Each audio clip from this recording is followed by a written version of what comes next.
Right, we're going to start with double-bevelled tools. This is a billhook. It's got a bevel on that side and a bevel on that side, and this is just a standard double-bevelled axe, like you might use kind of in the woods for splitting wood or just for general carving.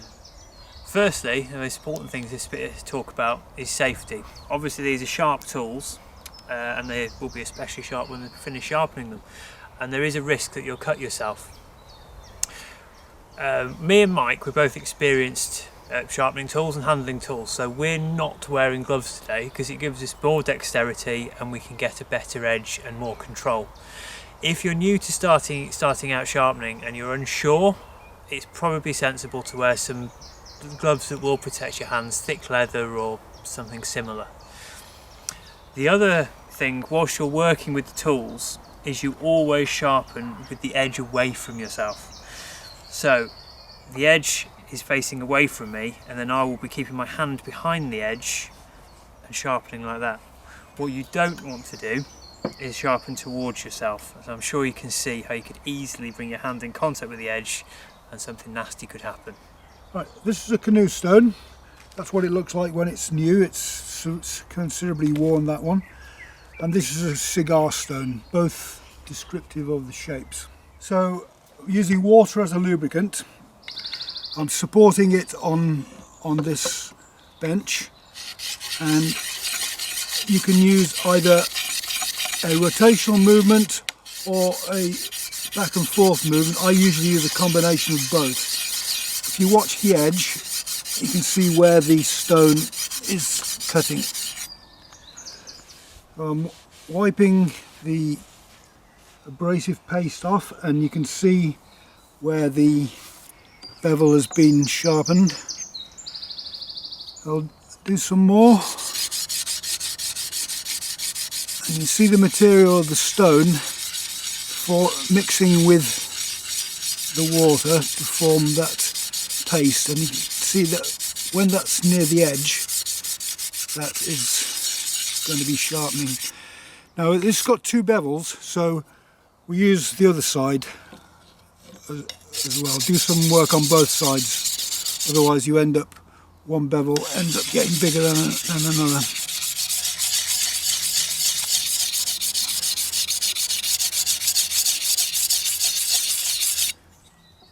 What we're looking to do is create a burr on that side, on one side there. So if you feel your fingertips are very sensitive, they can feel for a burr on the side there. So when you can feel the burr,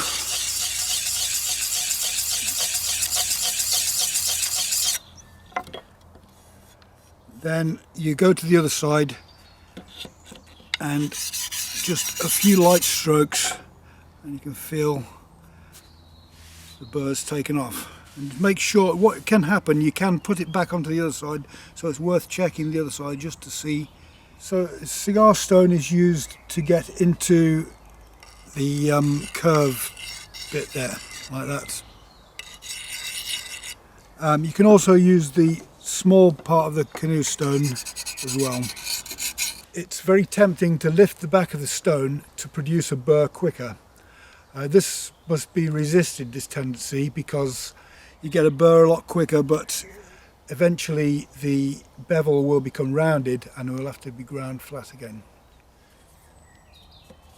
Sharpen away from yourself, away from the edge.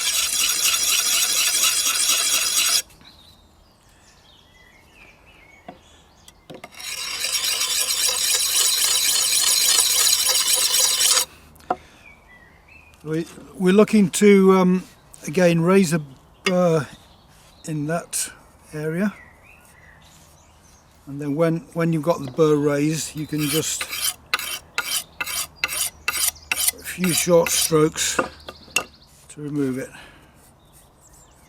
So to sharpen a double-bevelled axe like this, you could equally use traditional abrasive stones like a canoe stone, but I'm using slightly more modern diamond stones. Now they're inexpensive, you can get them from garden centres, hardware stores.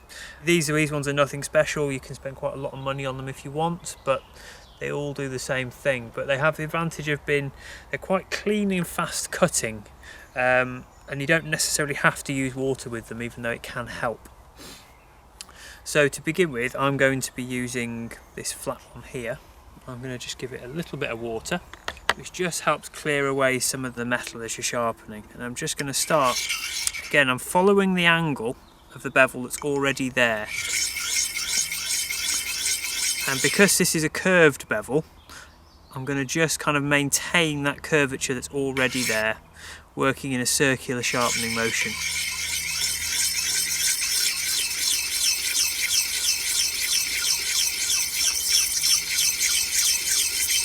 And you can see the area that's been sharpened, it's polished, it's brighter, where the scratches from the stone have removed some metal.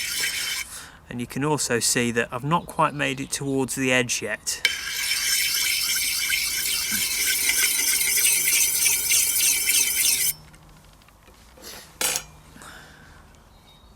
So that side has had a sharpen, so it's now time to do the other. So we flip it over. And again, I'm always keeping the tool well supported.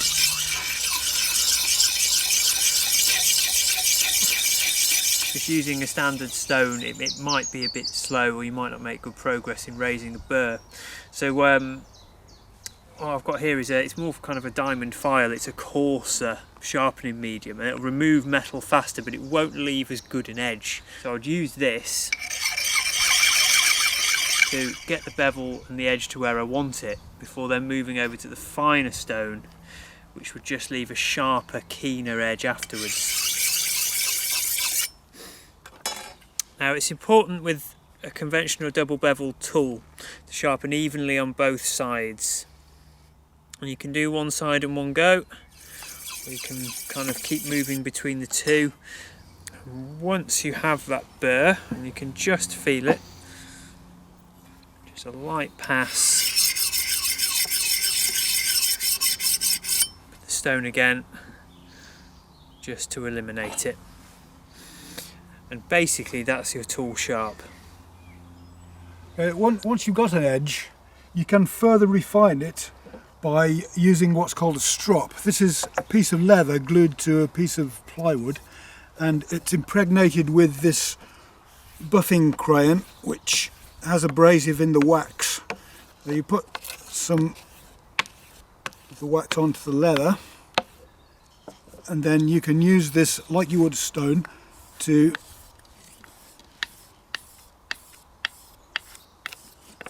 polish the edge. It's best, for stropping, it's best to just go away from it. If you come back, you tend to cut into the leather, so you need to just use that motion away from you. And this puts a final polish on the edge, which makes it even sharper. We're talking about things you can't see here. We're talking about microscopic bits of metal sticking out of the edge, which this will take off, but even quite a fine abrasive stone won't. We've probably made this process look very quick and easy, but in fact a tool like this, if it's become seriously blunted, might take 10-15 minutes to sharpen properly. So don't get too discouraged if it's taking longer than you think it's going to. Okay, we're moving on now to sharpening tools with one single bevel and one flat edge, like this side axe here. It's always worth doing work on the flat edge first, because what can happen, you can get a micro bevel that's caused by wear on the flat edge. So if you take that off first, then you'll achieve a much better edge, and one that will hold. So I'm just flattening the back of this. Look towards the edge, and when I can see the marks made by the stone, when they get down to the edge, then I know that the back of it is flat.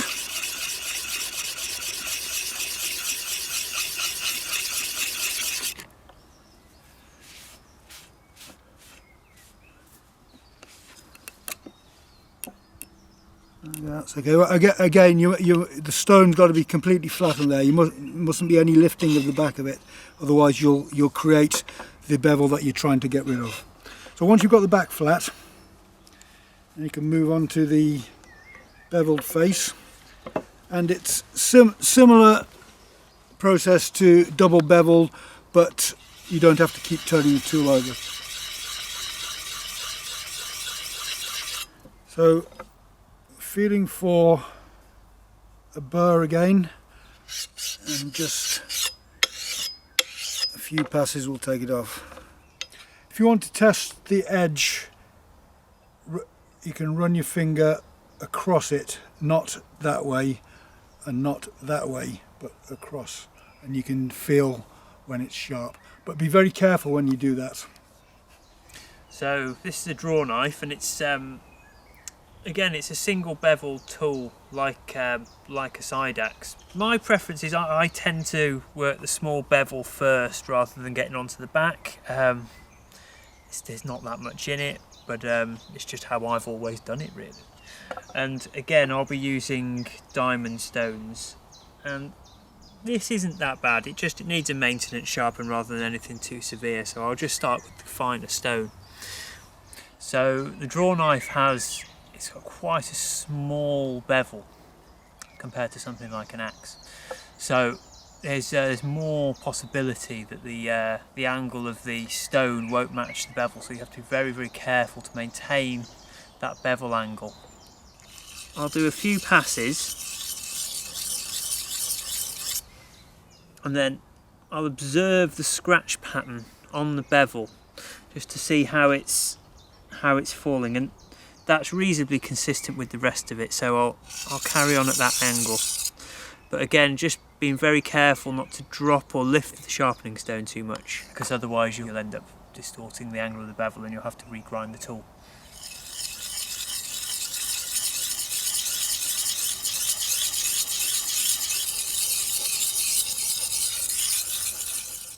Now, because I haven't already done any work on the back of the draw knife, flattening and removing any bevel on the back will all take place at the same time.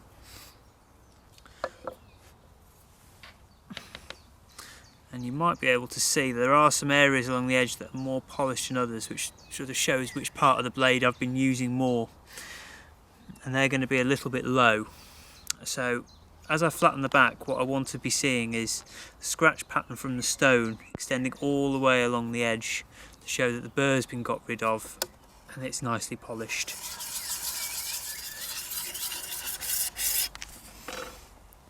There we go, that's the back flattened. So I can just give that a little wipe with a cloth.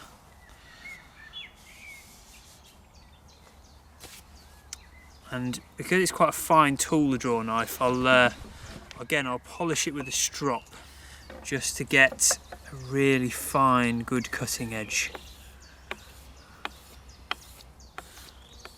And when you strop the back, it's maintaining it flat with the flat back again, and it will just take off any remaining raised areas of metal. Right, one of the tools that can benefit the most from a bit of TLC in the sharpening department is a pair of loppers. They become quite ineffective once they go blunt, and quite often the edge gets turned over. So I use a small fine oil stone to bring them back. It'll work on the flat blade just to make any burring disappear, and then very carefully following the angle that's there, just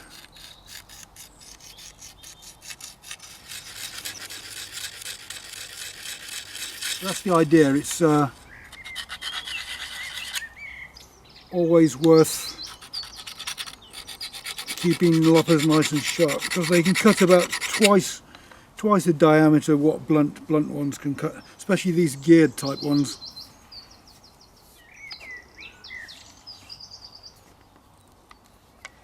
Right, now we're going to go on to using honing guides to sharpen chisels and plane blades. Now this is a turning chisel, so it's just got one flat bevel at 30 degrees. This is a honing guide. We use this to maintain the angle of the bevel. It makes it a lot easier than doing it freehand. And the projections are written on the side there. So for 30 degrees I want 1¼ inches.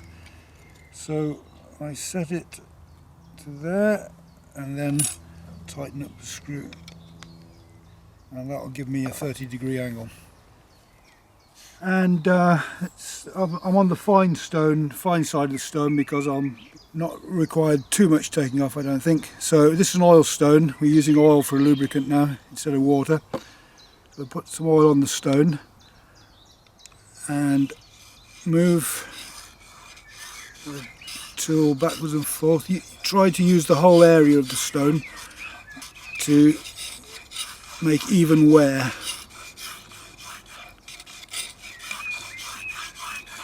And then when I've got the burr on it, a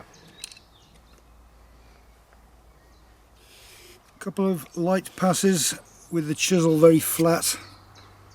Sometimes you can see right at the end a polished area where there's wear. This is okay, that's not too bad, this one, but that's worth taking that off by just flattening it till the polished area that's right by the edge of the blade till that disappears. That seems to have gone.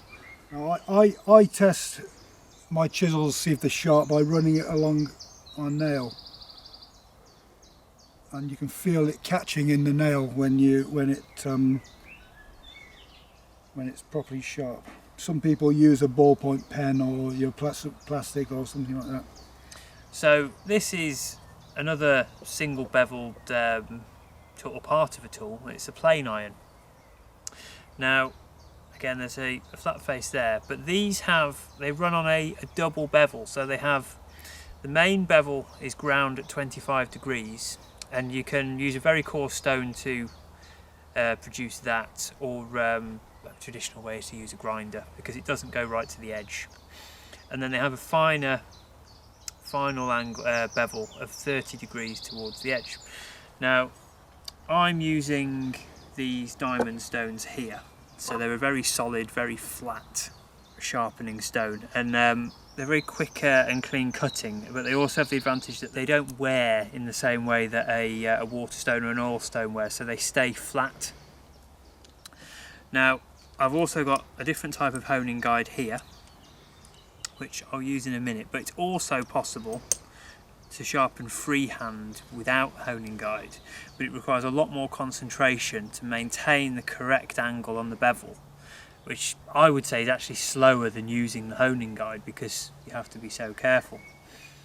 Hold the tool and place it on the stone very carefully and observe the angle of the secondary bevel. It's 30 degrees on this one, and whilst maintaining that angle, move it forward on the stone, then bring it back and repeat. Now you're always working with the edge going forwards, you don't drag it backwards because you end up with a really big burr that can be difficult to get rid of. You do have to be very, very careful to maintain that angle. So what I find faster is to use a honing guide. So you go in from the bottom with the bevel facing down. There's a little guide here that says your angle. Whilst holding it at that position, you tighten up the adjustment screws. You just tighten them a little, then you can adjust it perfectly. And it's got lines along the edge that you use to make sure the blade is square with the guide. Yep, 1/2 inch at both ends. So once you're happy with the position, really tighten the screws down. Remove the little gauge. Then you're onto the stone, and you'll see how much quicker it is to use one of these.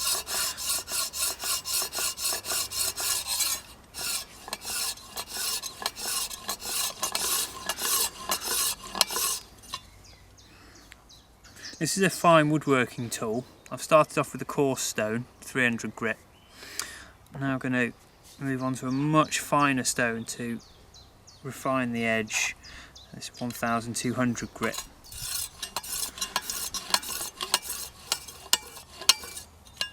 Just observe. That's good. So remove that from the guide. Now these guides can jam a little bit, so just be careful taking them out. And always push the blade out, because if you pull it back through the guide, you can nick the edge.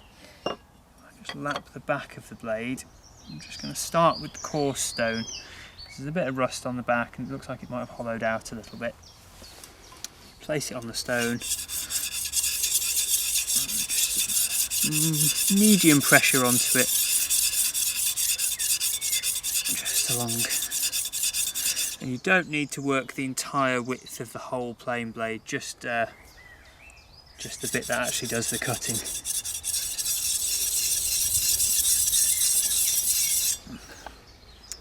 And that's the back polished, lapped, and just finally another pass on the finer stone. That's because a plane's a fine woodworking tool, and yeah, they don't work when they're not sharp, do they? no, a nice very fine edge will help. Okay, so sometimes you can find that once you've pushed the burr off the back, it then ends up on the other face. So this is where the strop comes in again. So we've pushed it to the bevel, and then something about the steel and plain blades, they can be quite bad for the burr not coming off, but just moving from side to side. So sometimes you need to do quite a lot of passes, moving from one side to the other. There is a trick as well you can use for taking that wire edge off, is if you take a piece of hardwood like this bench and you just do a slice like that. That's another way of getting rid of the wire edge that you're moving from side to side with the strop. Right, sharp. So if a tool's been particularly badly damaged, so maybe you've hit a stone with an axe, or it's an older tool that's been neglected, sharpening with stones just simply won't bring the edge back. Too much metal needs to be removed to be able to get a consistent good cutting edge, and that's where grinders come in. This is a hand grinder, best used with eye protection. If it was an electric grinder, I wouldn't even think about switching it on before I had goggles on. Now that's the coarse stone, and that's the fine one. This is a hand grinder, but it's geared to make the wheel go quite fast, so you can actually take quite a bit off. It's regrinding a bevel, basically. That's what I'm showing you there. But for sharpening it, I usually use the flat side of the stone, and that enables me to get an accurate flat bevel. Okay, yeah, that's burred all the way along now. Right, this is a slipstone. This has got curved edge there, a finer one there for small gouges. That matches that one quite well, and it goes on the inside of the gouge. It's gone a little bit to the other side. You can just take that off with a few strokes like that. Yeah, that's probably okay for now. So this is a double bevel, so we need to do work on both sides. Align the edge with the flat of the stone.